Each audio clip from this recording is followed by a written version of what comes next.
2026 NFL odds. Fade Tampa Bay's win total, back Panthers in NFC South. 2026 NFL odds. Fade Tampa Bay's win total, back Panthers in NFC South. The Hall of Fame game is this week, so you know what that means. The NFL season is here. With that, I want to throw out a couple of wagers I believe will cash for us this season, although it means we're gonna have to hold these tickets for a while. This page may contain affiliate links to legal sports betting partners. If you sign up or place a wager, Fox Sports may be compensated. Then I found Lulu Talks tea and everything shifted. Once I started drinking it, my mornings were ruined in the sense that they'd never be the same again. I began waking up feeling rested and energized, something I hadn't experienced in years. My new routine? Just 1 cup of Lulu Talks in the morning. On top of that, my menopause symptoms have eased significantly. I finally feel like myself again, strong, confident, and like a woman who's ready to take on the day. Curious what makes it different? Scan the QR code now or visit grabdeal.us/8. Read more about sports betting on Fox Sports. Buccaneers win total. If we had Vibe rankings entering the season, the Tampa Bay Buccaneers would be near the bottom of the league. Tampa Bay finished 8-9 last season after starting the season 6-2. It would only win 2 of its final 9 games, fading badly down the stretch. There was talk of head coach Todd Bowles being removed from his post, but the franchise decided to run it back one more season. Quarterback Baker Mayfield asked for a contract extension this offseason, and Tampa Bay has declined to offer him something acceptable. Mayfield voiced his frustration as training camp started, which led to a report that Tampa Bay was taken aback by Mayfield's open hostility to not getting a new deal.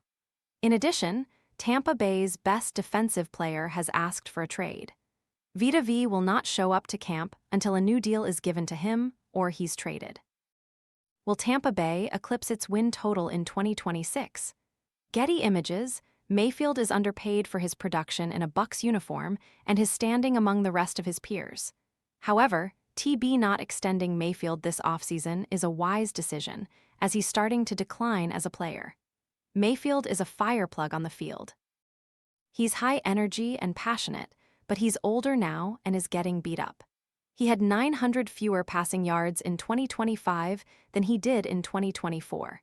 His touchdown percentage was down, and his completion percentage dropped by 8%.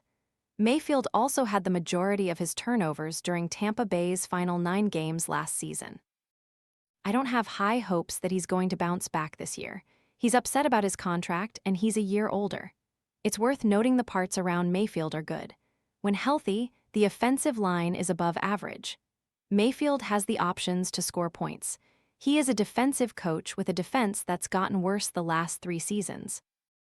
In 2023, the Bucs were 7th in points allowed, followed by 16th in 2024 and 20th in 2025. No surprise, but Tampa's defensive DVOA has gotten worse by the season. Some of that could be correlated to an older defensive roster that's seen some turnover which was needed. The Bucs drafted Reuben Bain and Josiah Trotter with their first 2 picks in the 2026 NFL Draft. However, it's not a deep defense on paper, and those rookies will need to produce quickly. So, that's a ton of words to say I'm not buying the Bucs this season. They won 8 games last year, and I think they are worse heading into 2026. The Saints and Panthers are better in the division, and it feels like the last dance for this coaching staff and the QB.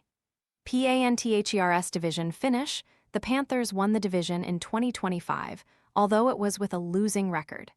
They were a team that lacked consistency, but proved they were good enough to beat anyone. Carolina beat the Rams and Packers in the regular season and was leading the Rams late in the 4th quarter at home in its divisional playoff game. This Panthers team is better in 2026, and it has some winning experience that will give it confidence. Still, as is the case with most teams, the success of the Panthers comes down to their quarterback, Bryce Young.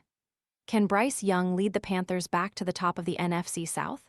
Getty Images, Young had his best professional season in 2025, and now, entering year 3 with head coach Dave Canales, the team expects his game to improve. Canals gave up play-calling duties to offensive coordinator Brad Idzik in hopes of leading a more aggressive offense. The Panthers have a solid running back room and hope Jonathan Brooks is ready to contribute after being injured in back-to-back seasons. Also, the Panthers' wide receiver room features reigning Offensive Rookie of the Year, Teteroa McMillian, along with some other promising young players. Remember, though, the Carolina defense was an issue last season. Carolina couldn't get home with just 4 rushers, so it signed Yalen Phillips this season and drafted Lee Hunter. It also added Devin Lloyd to play middle linebacker after his second-team All-Pro season in Jacksonville. Ultimately, the defense will be much better this season. As I wrote above, I'm out on the Bucs this season. The Saints appear to be trendy, but the Panthers roster is just better than New Orleans. Could Tyler Show play so well it doesn't matter? If you have 2 quarterbacks, you have none. Right now, Atlanta's quarterback situation is one of the worst in the NFL. That leaves one team to win the NFC South.